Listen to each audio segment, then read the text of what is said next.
It's every individual's responsibility to be a better digital citizen. So let's talk about information literacy, one of the areas of digital citizenship.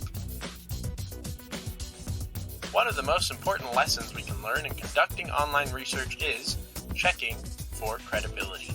That means checking if something is a good source versus a bad source. Well, how can we tell? Some of the things we can look for are red flags, like no author name or lack of credentials, no publication or sources, bias or heavy advertising, or anything open source.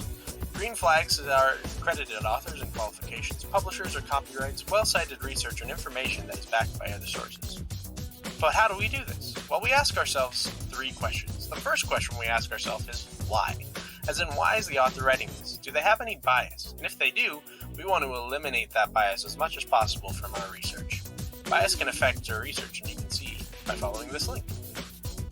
The second question we want to ask is who. Author credentials are very important. Who is this person and what makes them an expert in their field?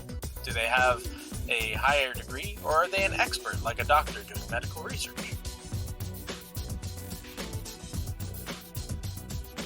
The third question we want to ask is when, as in when was it published? Is this still relevant?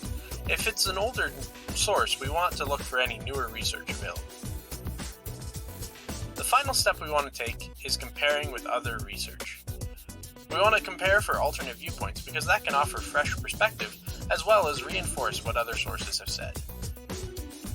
To summarize, we always want to check for bias. We want to check for credentials, and we want to check for relevance. And always remember to fact check, fact check, fact check. Thanks for taking the time to become a better digital citizen. Good luck with your future research.